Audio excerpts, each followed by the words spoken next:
was not expected. And as time went on, they went back to their Bibles, and then they began to study the prophecies. They began to study Daniel, 2 Thessalonians 2, and they began to study the book of Revelation. Luther did this. Calvin did this. Jerome did this. Huss did this. Wycliffe did this.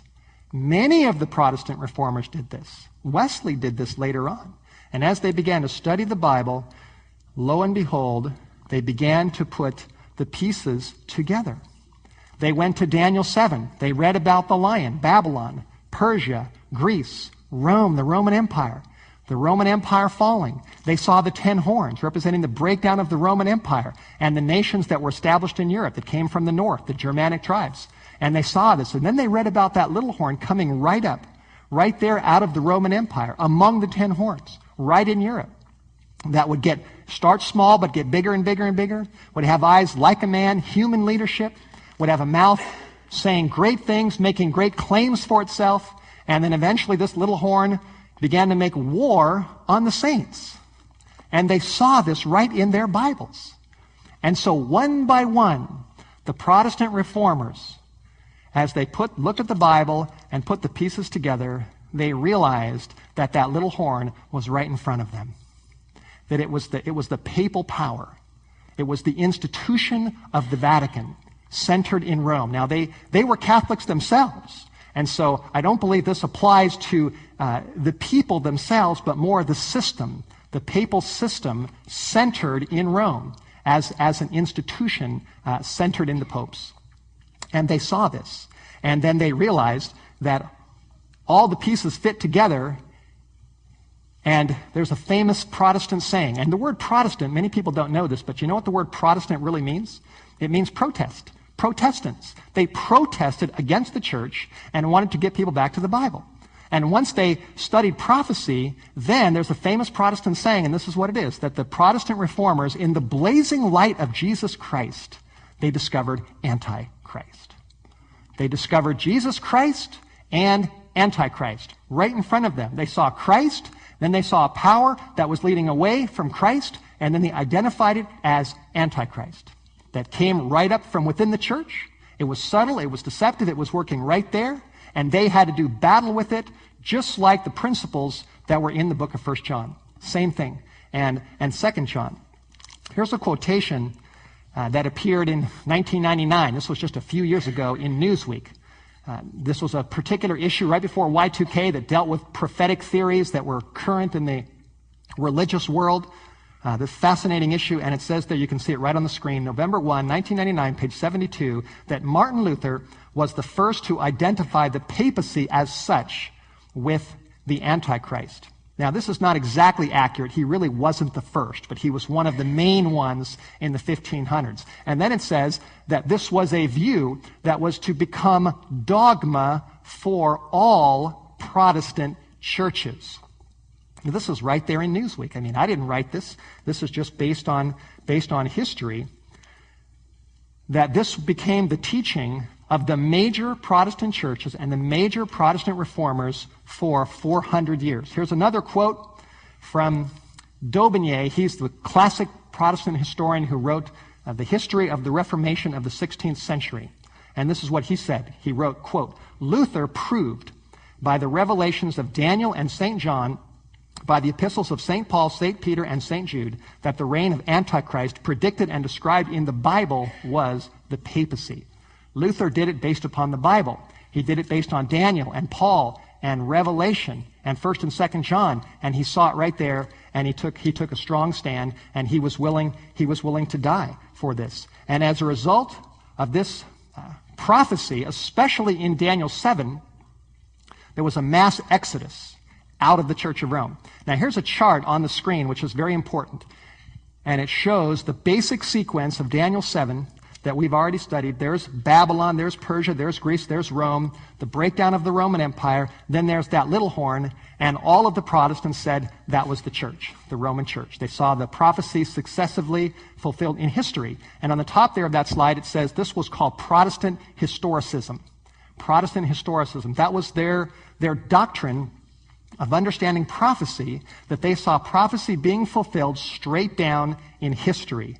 That is extremely important to understand. And again, because of this prophecy and other prophecies, there was a mass exodus out of the Church of Rome, and a terrible breach took place in Christianity in Europe, because people were coming back to Jesus, back to the Bible, and preaching about the prophecies. This is exactly what happened. Well, some more history to tell you. The Roman Church reacted against the Protestant Reformation, and this was called the Counter-Reformation. And there's a lot of history behind this. You can read it in the history books. You can read it in the book End Time Delusions. There's all kinds of books out there that talk about this. And what happened was the Roman Church didn't like the fact that the Protestants were pointing the finger at them, and they said, we've got to do something.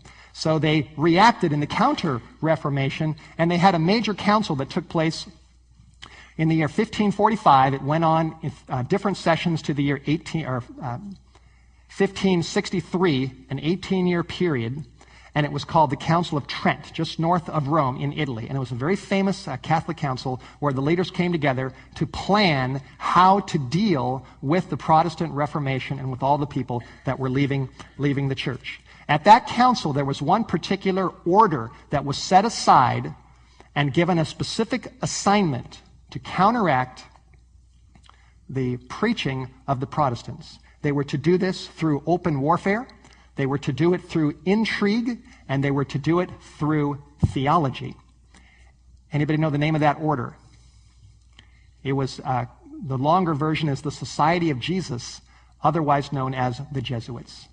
And in the 1500s, in the Council of Trent, the Jesuits were commissioned by the Vatican to specifically develop counter theories to take the blame off of the Roman Church. And so they went to work. One particular Jesuit, his name was Francisco Ribera. He was a Jesuit from Spain, from Salamanca, Spain.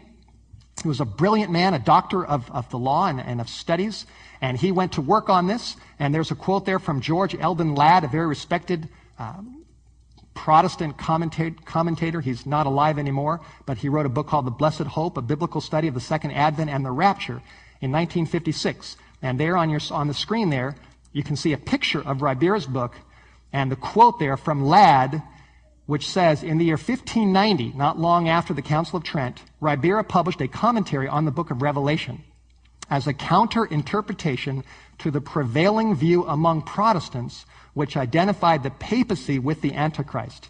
And then Ribera said Antichrist would be a single evil person who would be received by the Jews and would build up Jerusalem. So Ribera studied the prophecies that Luther studied. He saw the lion, the bear, the leopard, the dragon, the 10 horns, the little horn, and then what he said was that little horn applies to somebody that would come way down at the end of time, one super bad guy who would make war against the Jews.